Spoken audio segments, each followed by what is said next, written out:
हमारे साथ राम भक्त गोपाल हैं, जिन्होंने 1 साल पहले जामिया में एंटी सीए और एनआरसी के खिलाफ जो प्रोटेस्ट निकाल रहे थे, उन प्रोटेस्टर पर गोली चलाई थी।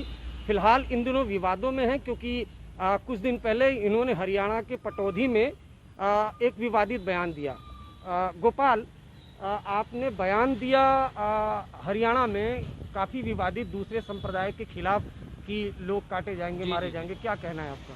देखिए, मैं सदैव देश और धर्म के समर्थन में बोलता हूँ। अगर देश और धर्म के समर्थन में बोलना लोगों को बुरा लगता है तो इसमें मेरा कोई दोष नहीं है। नहीं, तो आपने तो बोला ना दूसरे संप्रदाय को कि काट देंगे, फाड़ देंगे, इस टाइप की बातें कही आपने।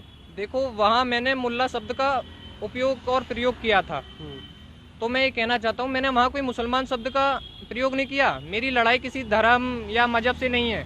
मैं उनके खिलाफ हूँ जो देश विरोधी हैं, जो धर्म विरोधी हैं। नहीं तो ऐसा नहीं, तो आप तो भड़का रहे हैं लोगों को। संविधान के हिसाब से चलते तो संविधान में तो अगर कोई विरोध कर रहा है, आप किस लिए वहाँ पर गए थे? क्या आप किस तरह का प्रोग्राम था वहाँ पर? वहाँ एक महापंचायत का आयोजन था। वहाँ लव जिहाद जैसी समस्याओं, जमीन जिहाद जैसी समस्याओं का समाधान बताने के लिए उस महापंचायत का आयोजन किया गया था। नहीं, तो आप तो भड़का रहे थे लोगों को, चैलेंज कर रहे थे। देखिए, फिर मैं इस पे एक बार बोलना चाहता हूँ, क्या ओवैसी जब बोलता है इस देश से 15 मिनट के लिए पुलिस हटा दीजिए, जामिया से जब नारे लगते हैं हिंदुत्व की कबर खुदेगी जामिया की छाती पर, शाहीन बाग से जब नारे दिए जाते हैं कि इस देश के टुकड़े कर दिए जाएंगे, असम को इस देश से अलग कर दिया जाएगा, क्या वो आपत्तिजनक नहीं है? क्या वो भड़काऊ भाषण नहीं है? क्या ये हिंदू युवाओं को हिंसा करने के लिए मजबूर नहीं किया जा रहा? तो आप हिंसा करेंगे? मैं हिंसा समाधान भी नहीं समझता हूँ कोई, ना ही मैं इसका समर्थन करता हूँ। मैं संविधान पे पूर्ण रूप से विश्वास करता हूँ। आप जामिया गए थे, आपने गोली चलाई थी वहाँ पर, क्यों गोली चलाई थी, इसके बारे में बताइए आप जरा। देखिए, मेरी भी वैसे कुछ सीमाएं हैं, तो मैं ये ऑन कैमरा शायद स्पष्ट रूप से ना बोल पाऊँ।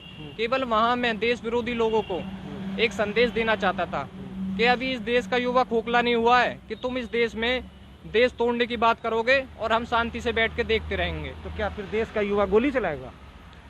मैं इस चीज़ को समाधान नहीं मानता।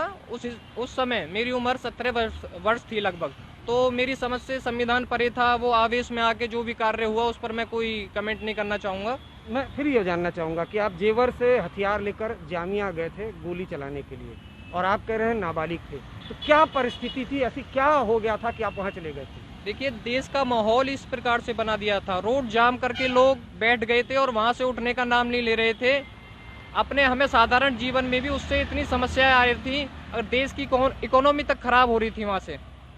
वहाँ जब लोग सड़क जाम करके बैठे थे, एक एम्बुलेंस तक नहीं निकल पाती थी। तो इन सब चीज़ों के लिए तो सरकार है, पुलिस प्रशासन है, वहाँ पर भी गुहार लगाई जा सकती थी।